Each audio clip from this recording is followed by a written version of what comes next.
Right, so recording is starting. So it's a great pleasure for me to introduce Professor Sayan Mukherjee from Duke University. He is currently affiliated with Departments of Computer Science, Statistical Science, Mathematics. I didn't know about Biostatistics and Bioinformatics. So he's a great expert in many different areas. He's huge amount of collaborations. Maybe the things that I envy about him the most is his capability on going from the most abstract tools to the most concrete applications, specifically those in bioinformatics and many other areas.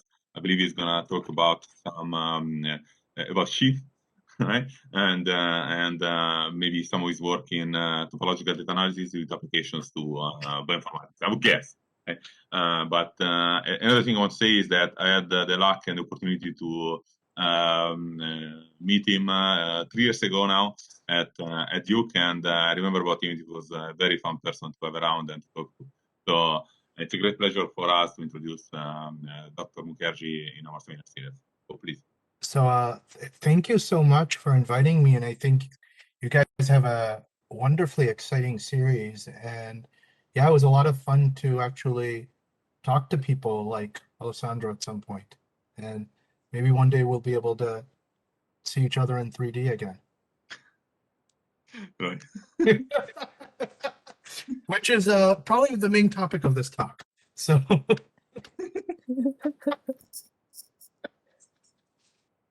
so we'll start by digitizing shapes, right? This is a talk on geometric morphometrics. There's going to be math and there are going to be applications, and we'll talk about things, but I really like to start with this slide. And there's something I'm trying to explain here, which is before Darwin, there was this perspective on organisms, and this was by Linnaeus. And there was a very Linnaean thinking, which is what we're really interested is the Platonic ideal of a duck, or the Platonic ideal of a sheep, or the Platonic ideal of a blah, blah, blah, right? And it really, in a way, we see that now in classic topology, where we see the words genera, right? And we see these genus and these very kind of classic pictures of, 4 spheres, cusps of 3 spheres, right? Blah, blah, blah. And I think one of the things about Darwin was because he was thinking about evolution, but he was really interested in variation. And so what, we should really be interested in is variation in shape and variation in form. And here, this is a classic picture of Darwin's finches, right? But that's one of the points. The other point is, if you go back and read Darcy Thompson on growth and form, these are this question of, can you get conformal maps between humans and gorillas and baboons?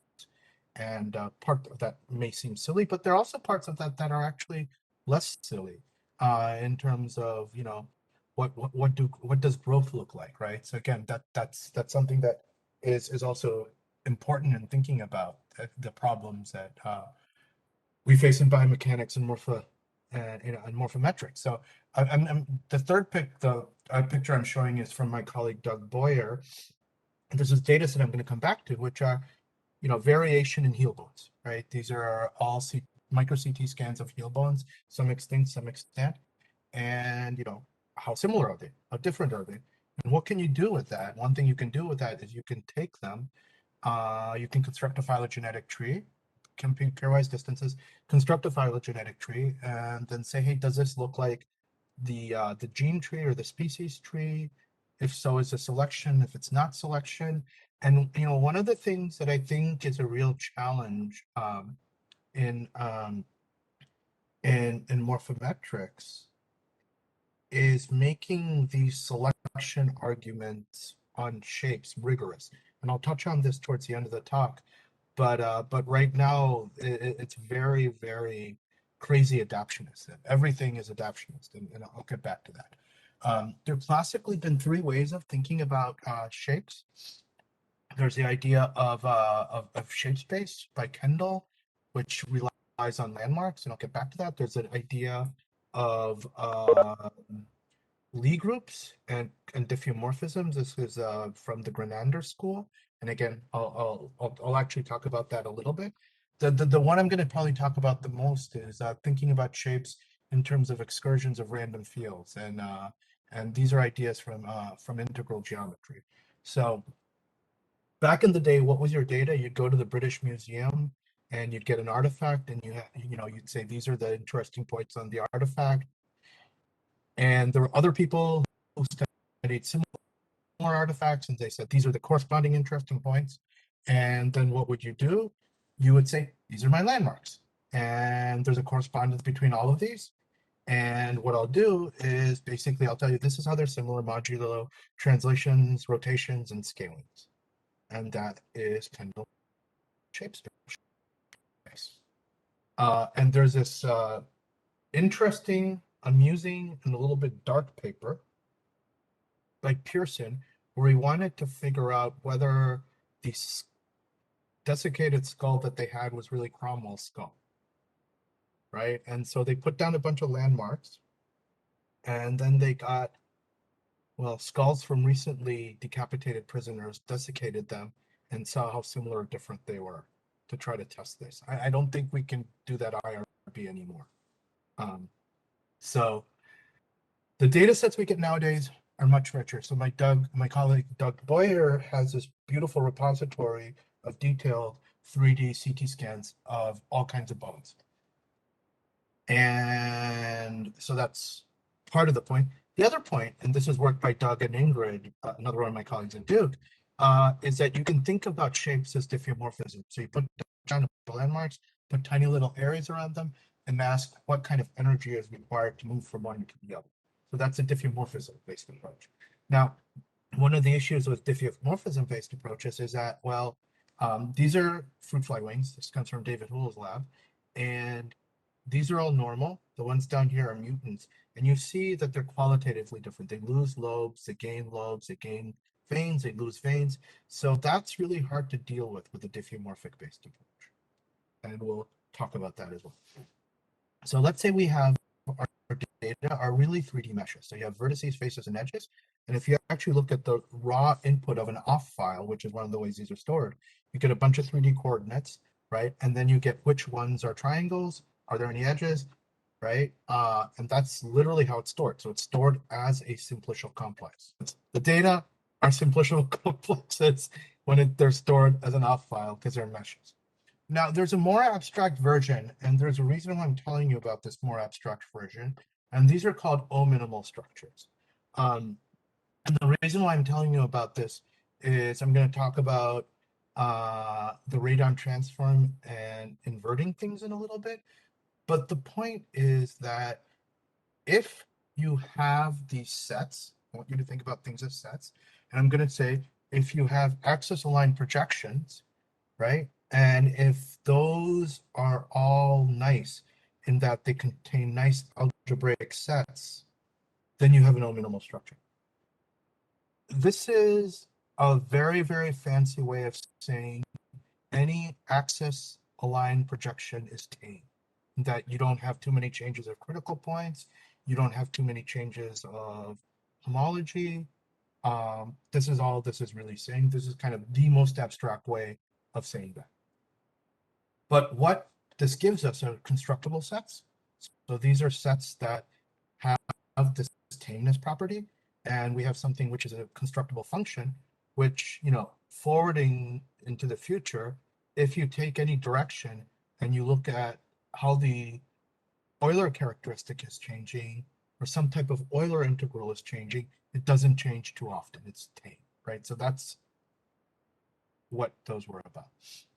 The picture I want you to have in your head, and this picture actually works for all three representations of shapes, is you have a base manifold, you have a base, there it is, you have a base manifold, and that's where evolution is happening, okay? And then you're going to decorate it with fibers. These could also be stalks and sheaves. We'll get to that later. But the stalks and sheaves are the representation of the shape, right? It's, how you represent it, either via landmarks or via the entire shape, so on and so forth, right? And these we consider as fibers, and there's a projection from the shape back down into the base manifold. But I want you to think about, evolution happening on the base manifold, and that's really happening at the genetic level. So here, these are some monkeys, right? And we're interested in part of their evolution, but maybe what we're specifically interested in are their molars, right? And so somehow we have to represent those as a set of coordinates, and this is one way to represent them. Okay, so just as a picture. So I'm going to first talk about thinking about representing these shapes using integral geometry, and this is going to be very much what I call a transformation-based approach. Okay, so you want to model with shapes that requiring landmarks or diffeomorphisms. We're going to transform the data into representations that can be modeled using standard statistical methods. We want the transformation to be injective. We want the transform space to be nice. What I mean by nice is that it is a representation or in a format that I can apply standard statistical methods to. And you're going to see why I want this, but I'm going to want to be able to invert or pull back from the transform space to positions on shapes. Okay. There are going to be two topological summaries. I'm going to talk about Euler characteristics and persistent homology. So I like this picture. Anyways, we'll go on. So the Euler characteristic for a mesh is just vertices minus edges plus faces.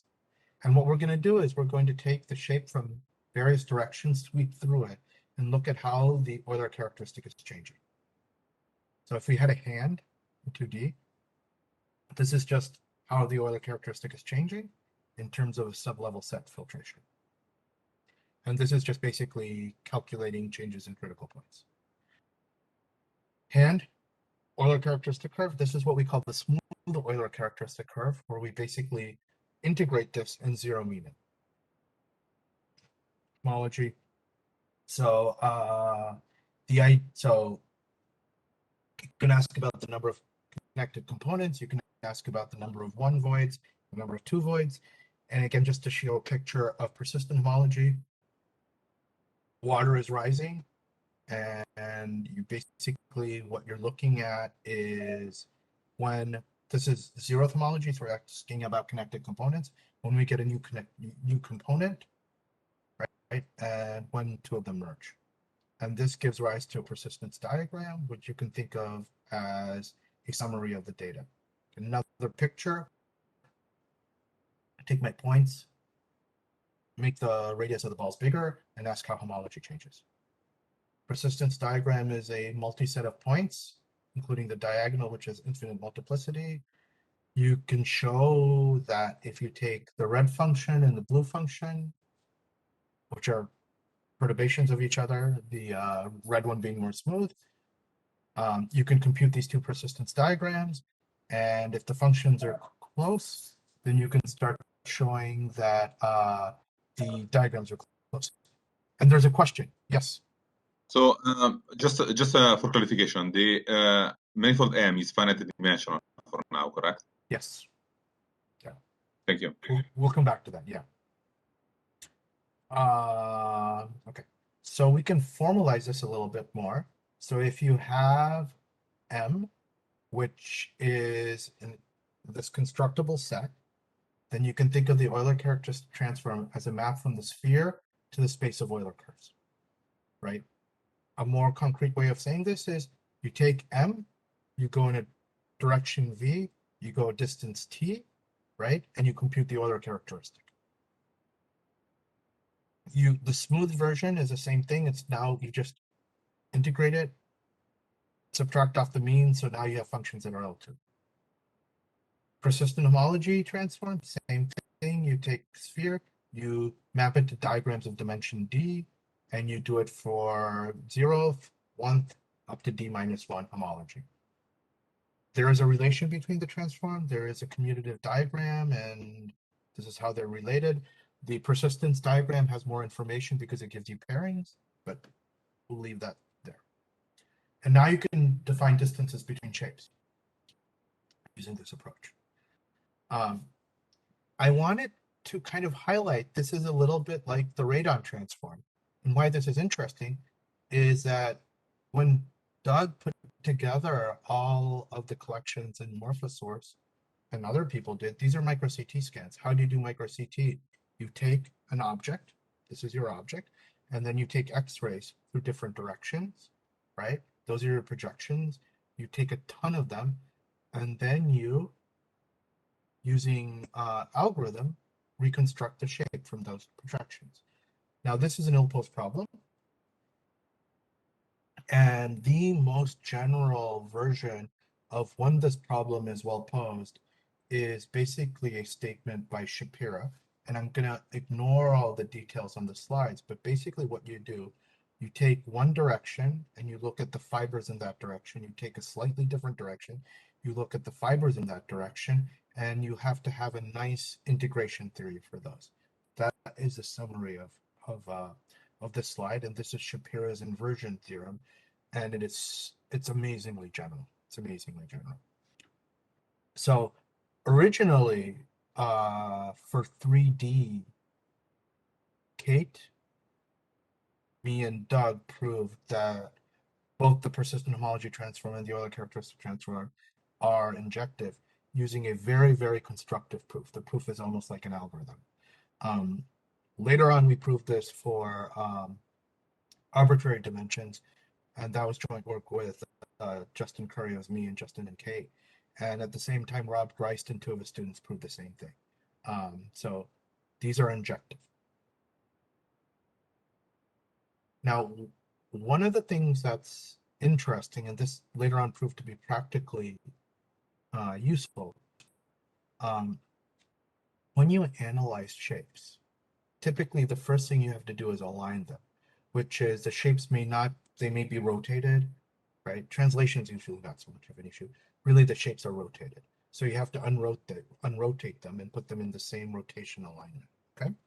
So one of the things you can show is the following. You compute the Euler characteristic transform for two different simplicial complexes, okay? And then what you do is you think about the directions as random. So you have like a Lebesgue measure in terms of the directions.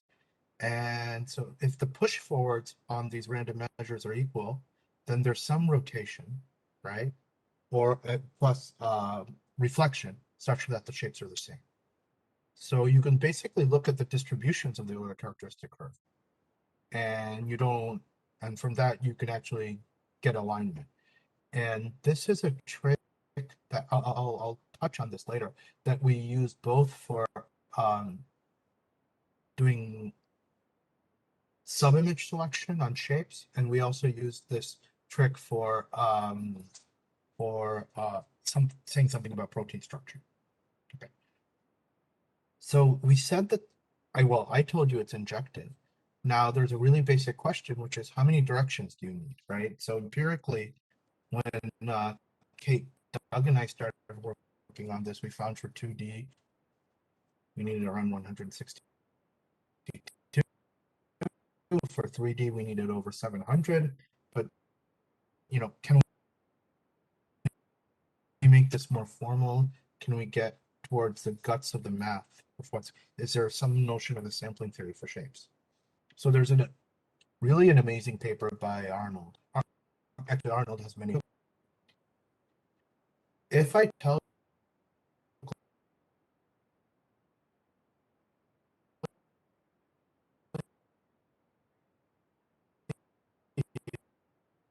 you what the critical points of a 1D function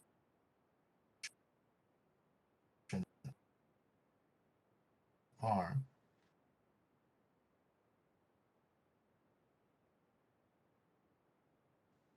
and this is a little bit like the question we're asking.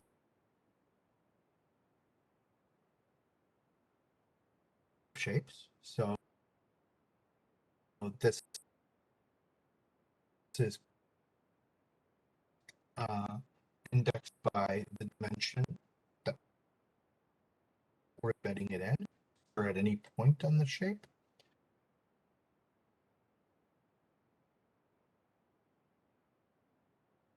If you can upper bound the number of critical points, changes in critical points, right?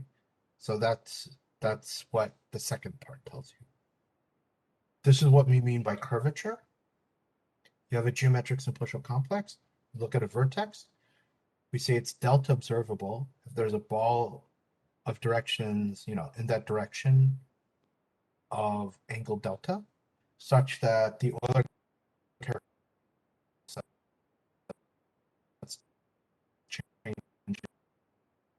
changes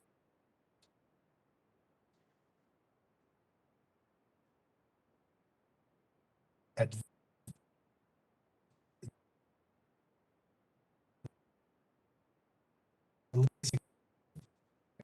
there's a sick idea sweeping through this, looking at the Euler characteristic, a reasonably coarse cap, right? Are things within the cap reasonably linearly related?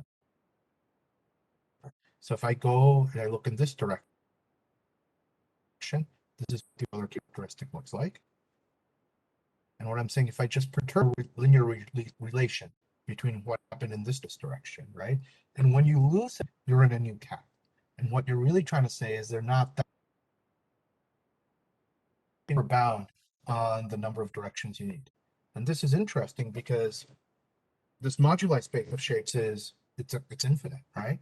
And what we're telling you is with these many scans, right? This is what you need. Now, I didn't include this because we're still working on this. What I've written here is an abstract math problem. There's a really practical version of this problem, which comes from radiogenomics, and it's the following. Let's say that someone has cancer, and we think it's not so bad, right? Like, let's say it's a form of prostate cancer, which is often somewhat not, too serious, right? And let's say we can image it reasonably well using MRI or PET or, micro CT. So the question is, when I image it though, using micro CT, I am radiating the person. And maybe there's a radiation budget that I probably shouldn't go over, right? So there's a question of, can I empirically come up with a procedure that can tell me how many directions and which ones, right, that I could get an epsilon approximation, reasonably, epsilon approximation of the shape, right, using far fewer directions and sweeps, right? And that would be of practical importance. Okay. So there's this question of, how do I think about shape space in the persistent homology transform, right? I showed you a picture earlier on in the talk of thinking about these things in terms of fibers, but what would this picture look like in the persistent homology case? So you have a constructible set in RD. The PHT is tracking the cohomology of the shape filtered along every direction. Okay.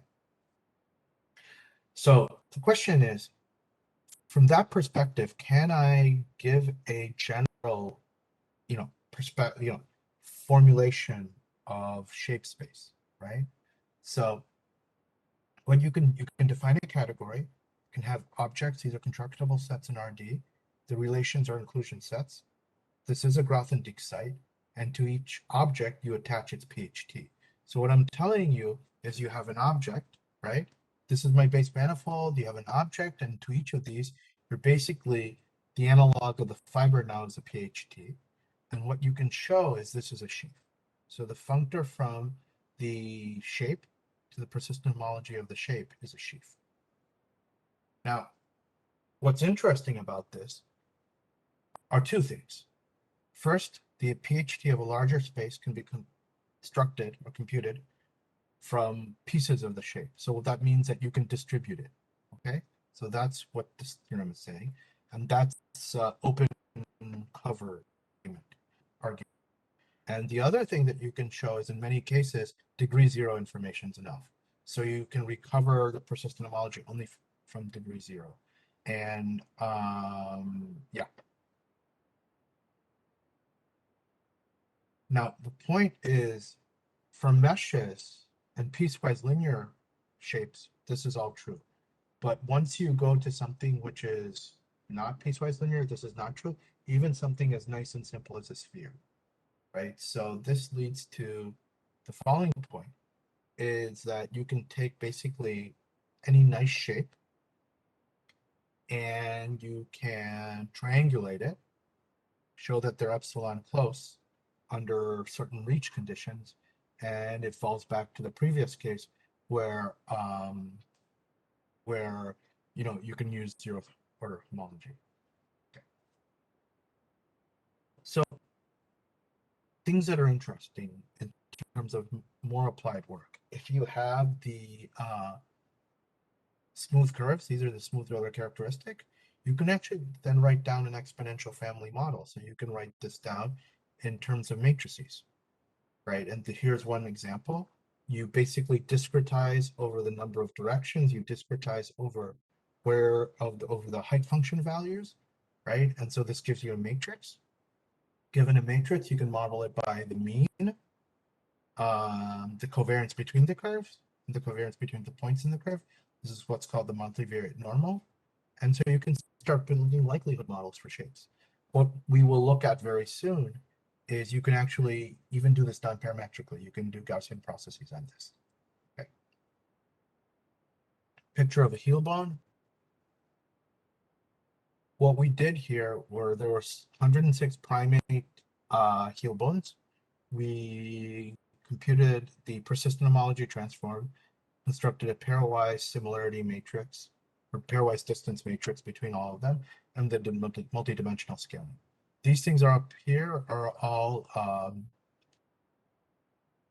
great apes. A gibbon is a lesser ape. Spider is spider monkey. This is a macaque. This one, Meso, is an extinct old world monkey.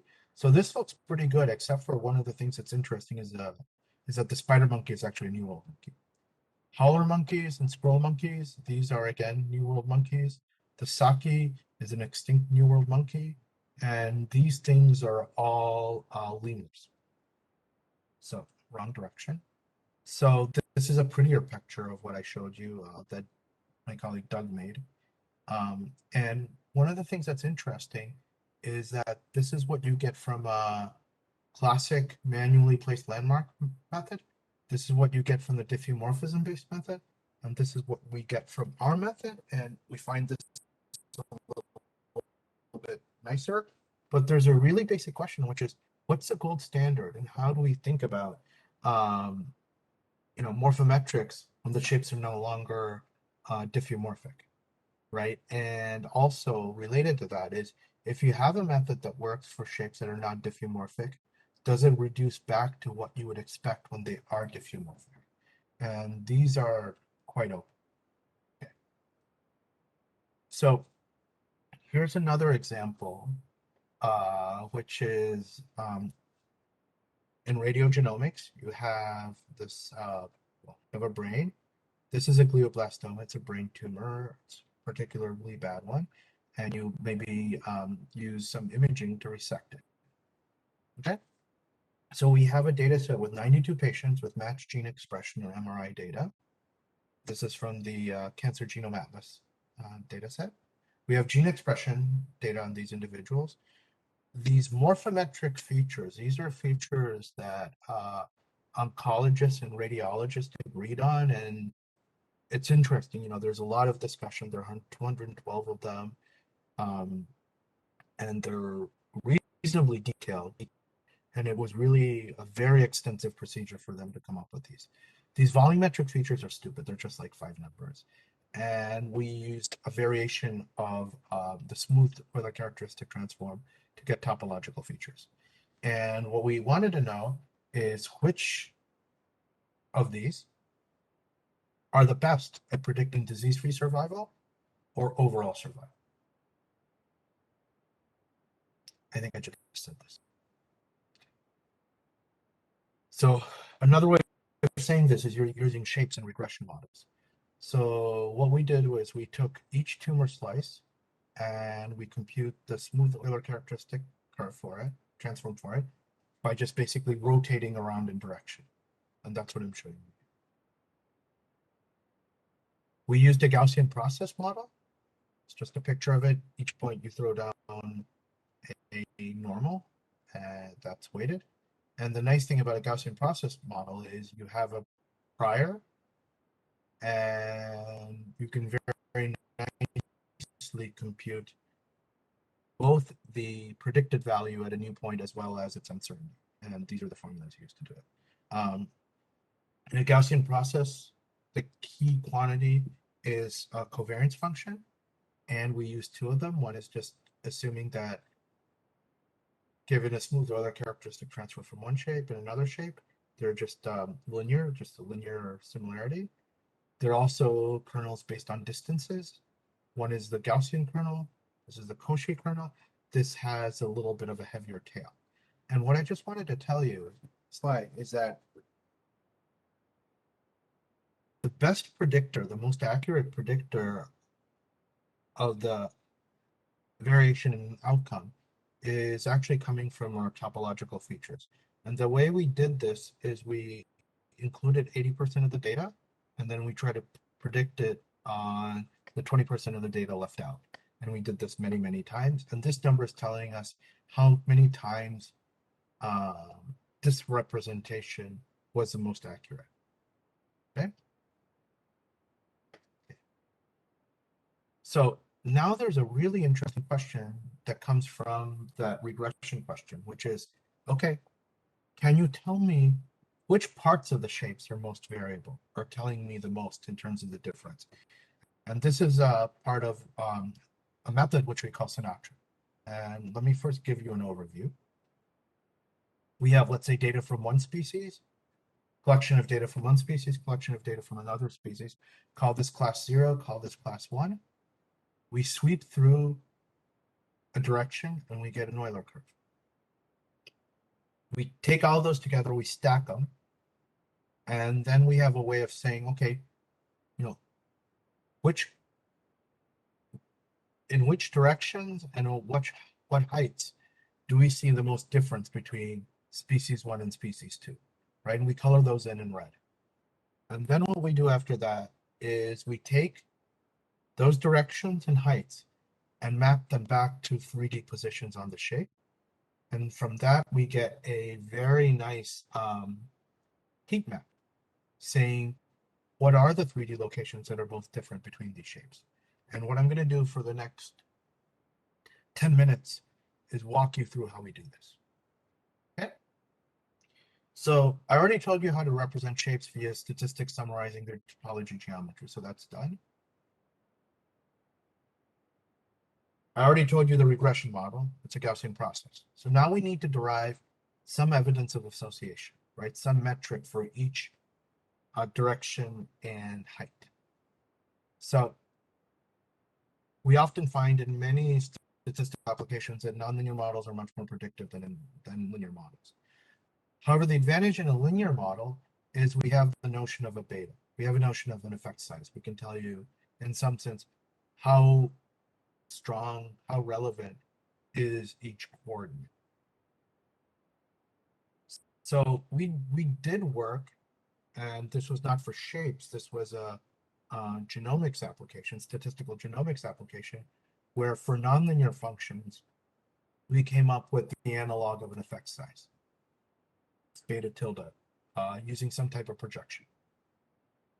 And this is kind of the algorithm. It's a very standard, classic Bayesian Gaussian process algorithm with one extra deterministic projection step. But the idea is you run your Bayesian algorithm, you get an estimate of your predictions, you project that back onto your data in a clever way, and you get these effect sizes. So now you have these beta hats, but the question is, a lot of your covariates, a lot of those points in 3 space are well, they're correlated, right? So how do you deal with that correlation? So here's an idea. Let's say you have a team and you remove a player. if you remove a player, like maybe not a very good player, the number of wins doesn't change much. But if you remove a better player, and I think being at Duke, I'm not supposed to say good things about people who were at UNC, but whatever, you might do a lot worse. Okay, so that's the basic idea. So if you remember, we have a Bayesian procedure, we get these beta tildes. And so what I can look at is just a KL divergence between just removing one of the betas, the jth beta, and marginalizing it out. I can ask you how similar, basically, how different are these? That's what I mean by my KL divergence. And what we know, this is going to be 0 if they're basically the same. So if removing it and marginalizing it doesn't really change things, you didn't really need that player. And so you can normalize it, and that's what we called our rate, or relative centrality statistic. And that's what we use to score a direction and a height. So now the idea is, how do you project back? And the way you basically project back is that picture that I showed you about the stratification, right? Where I told you, if I'm within the same cap that's stratifying a sphere, there's a linear relationship between the Euler curves. That's again from the paper with Justin and Kate. So you basically pick a cone with a set of directions. For each direction, find all the vertices, and then repeat this procedure for all the near cones, and then take the union. There's another way of thinking about this. Rate gives you the direction height pairs, right? And now from these two, we'd like to infer an XYZ coordinate. So you can try to write this down as a linear projection function. So you take a small cone, look at a bunch of points, and say, can I solve this? Given these heights, right? Given these directions, right? Can I solve for the XYZ coordinate? So that's like a ray tracing argument. What we actually do, though, is take these cones, we have the values, the height values there, coloring them in, and basically just look at what the heights are in the projections, take the union, and color in those points. So that's how we actually implement it. Okay, so does this work? Does this not work? Let me show you what we did to test this. We didn't initially know how to test this. So we did what's called caricaturing.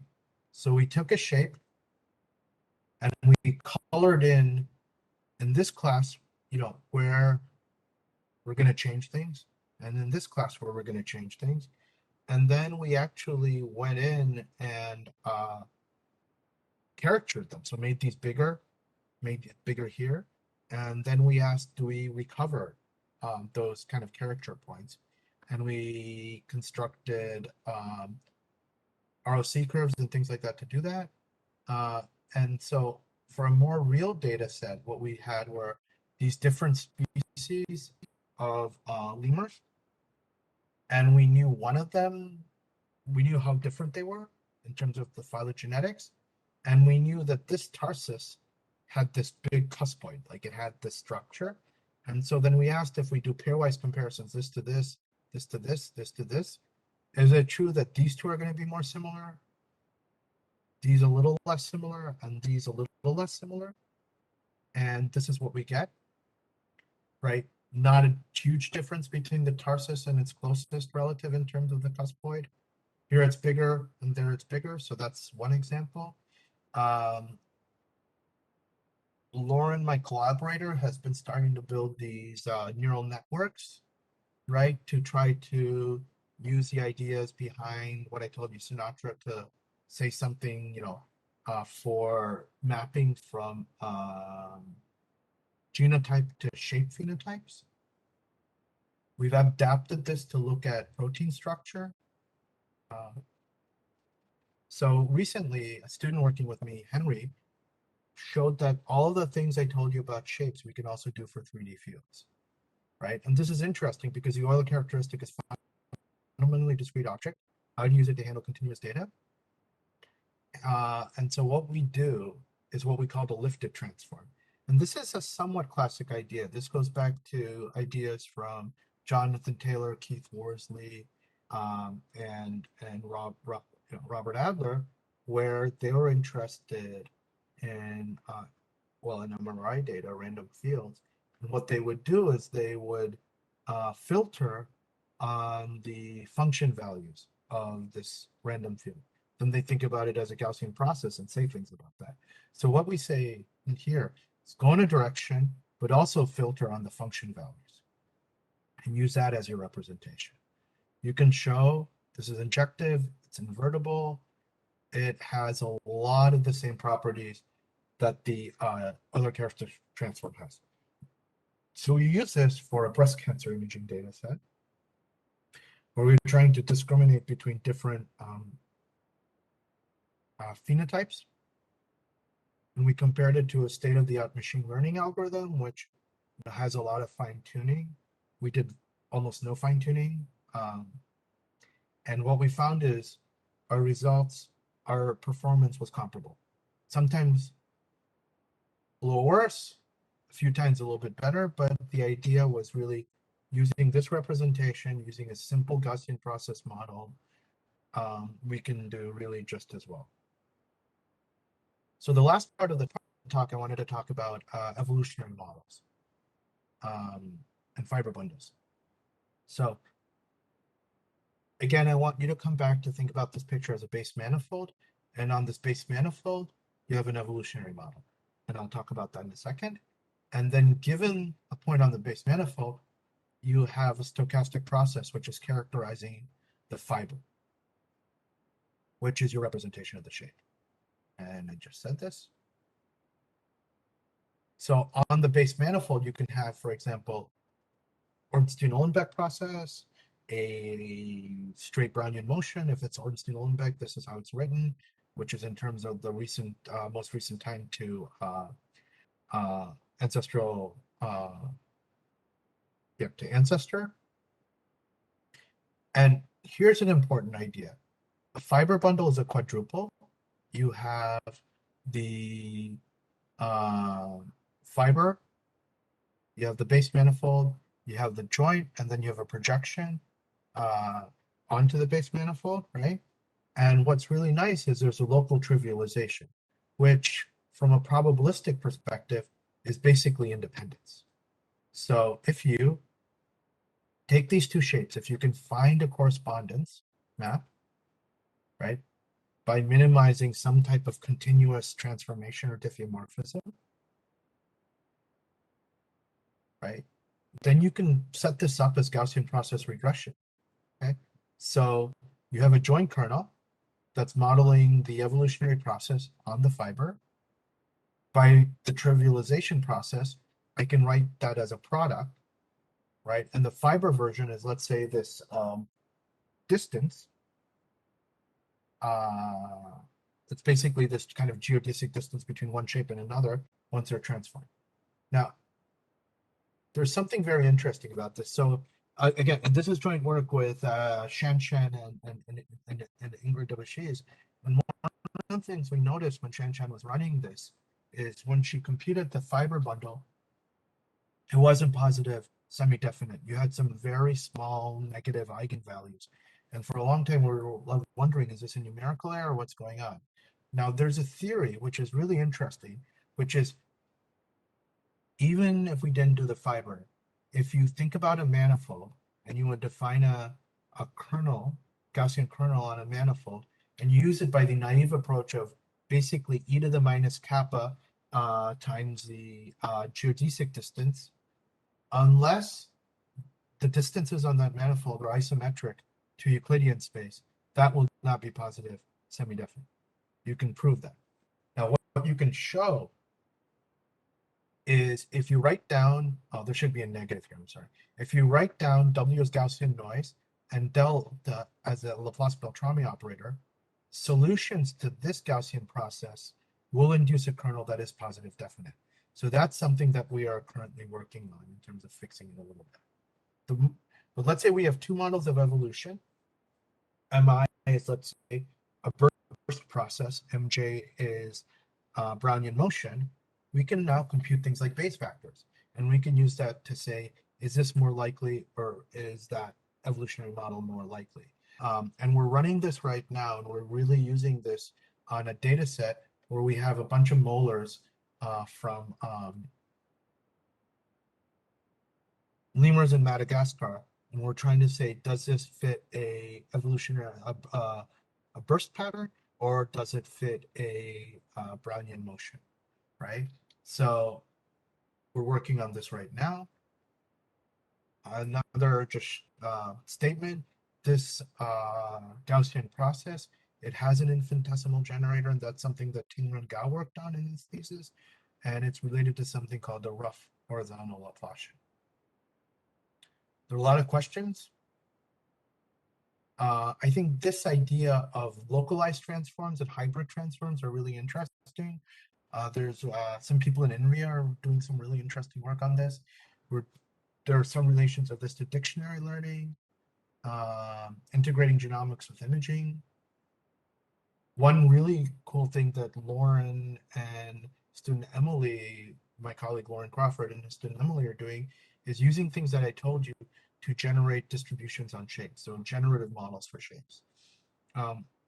There's something more on the theory end that this motivated, which is the typical way people have thought about stochastic processes on manifolds is that there's parallel transport, right? You move across, there's no errors in coordinates. But what you see when you start studying shapes is that there are errors in coordinates. So what would the stochastic differential geometry look like if you had Ito calculus, if you have these random processes without parallel transport?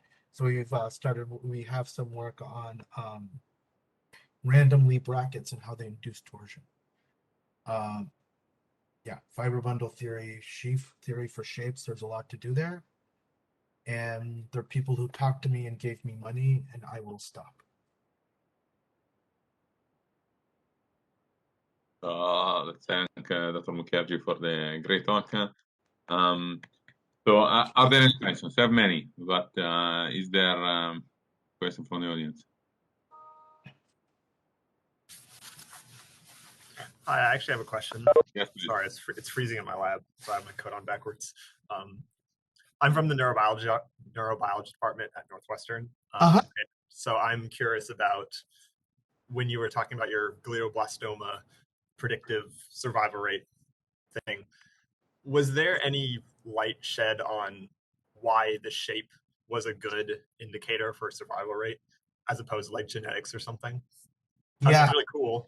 I was interested in, like, maybe if what kind of biological mechanisms would actually that you have maybe shed light on exist. Yeah. So that's a great question. Let me actually. Is it okay if I just stop sharing for a bit so I can see people better? How do I stop sharing? Oh, yeah. Go back to There's a button that says stop sharing. We can also do something. We can also probably do something more drastic, which is remove you from being presented. I got it. Okay. So this is a great question. So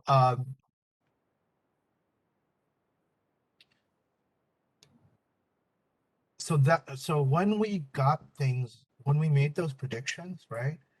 That was one of our motivations for building Sinatra and going back to the 3D positions, okay? Which unfortunately we have not had the time to do yet. Now, there are two things. One thing that is interesting is that people know that when you look at a tumor and you know that, let's say, something like Betty 0 is really high in terms of it's broken up in a lot of little pieces. That's usually worse because chances of getting metastatic are worse, right? We also know, like, say, in a breast tumor, if Betty 2 shows up, meaning, there's a necrotic void, that's good, right? So I think there's a very basic question which you're getting at, which is how does a geometry relate to the invasiveness and the physiology and the process of what's going on. And that's something I'm very interested in.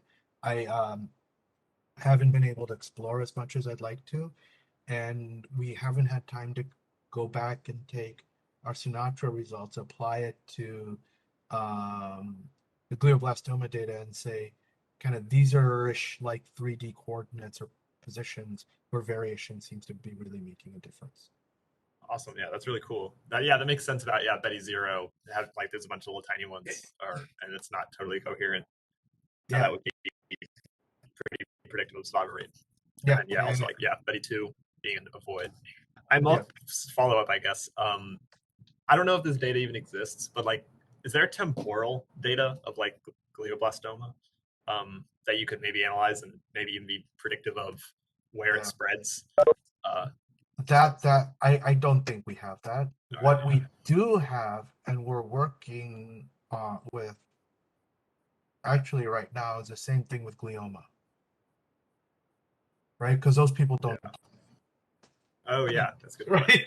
Yeah, it's a bit So easier to get temporal data. we have a project where we have a lot of detail, like glioma data, and the question is, how much can you leave people alone before you flag them, right? Because if they're doing fine, you don't want to radiate them, you don't want to, right? So we actually have a project where we are doing that. And there's a related version of that, which I think is really interesting and tricky, which is morphologically, sometimes a glioma looks like a glioblastoma, and we don't have a good idea of why. God, yeah, that's interesting. Yeah. So the answer is yes for glioma. Glioblastoma, yeah. Yeah, that's cool. I hope that data gets analyzed. That'd be interesting.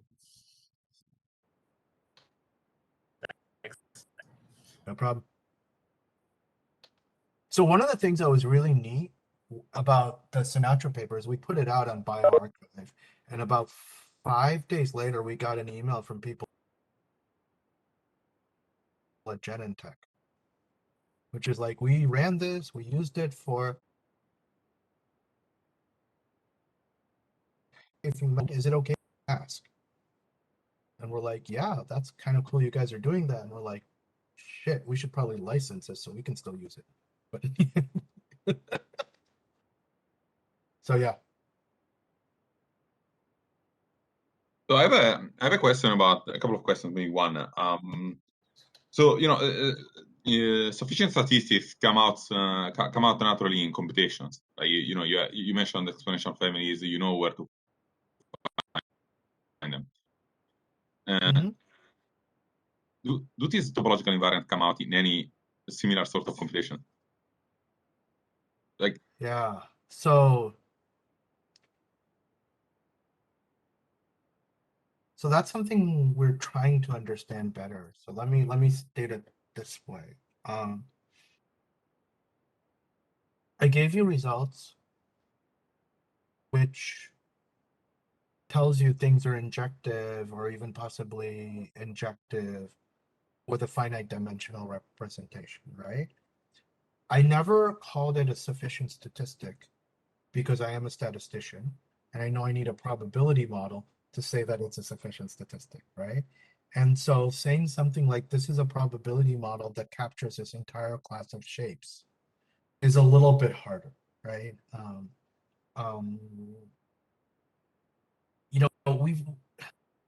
One of the things we're trying to do is show that somehow when things are diffeomorphic, what we're doing reduces back to the diffeomorphic case. And there are a lot of kind of tricky things in terms of doing that. The diffeomorphic case, you basically can think of writing it as a set of differential equations and a transport problem. It's a control problem, right? Writing down a control problem on sheaves so easy, and we're trying to do that. And writing like what a differential is not so obvious, right? So we are trying to do that. Okay, long story short, I think saying something is a sufficient statistic is going to be very hard because these are non-parametric infinite dimensional models. Okay, Right. saying something is epsilon close to something, right? There's a representation that is epsilon close to, you know, the infinite object. That may be doable. Got it. Yeah. Okay. Anybody else?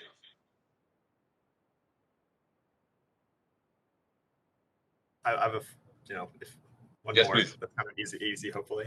In your monkey classification, using just the, I believe it was the heel bone or the molars, one like single bone The heel of bone, a monkey, the heel bone, heel yeah. bone, yeah. Yeah, seemed to be a pretty good classifier of like species and maybe evolutionary phylogeny hierarchy, something. That's very cool that you can do it with one bone. Have you tried doing more? And also, what are you using for the ground truth of that? Like, So, how yeah, these should be sorted? yeah. So what I'm using for the ground truth of that is whatever my collaborator Doug Boyer tells me. Nice. Bring in a Right. biologist. Yeah. I mean, you know, he's a evolutionary anthropologist. That's what I'm using. There's a more tricky and serious version of this, right? Which is, I have a colleague. She's at the British Natural History Museum, and she's got a ton of skulls, and she wants me to do this with skulls of, like, you know, everything, like alligators. Yeah, I feel like skulls would be very good if a heel bone is already pretty good. Right. Like, And that's that. so I'm curious about. And that's getting kind of crazy. And you know, I think post-pandemic a little bit more, I would like to go visit her and think about that more and see, you know, do you really need to partition up that space? And can you do everything together? I'm a little bit skeptical you can.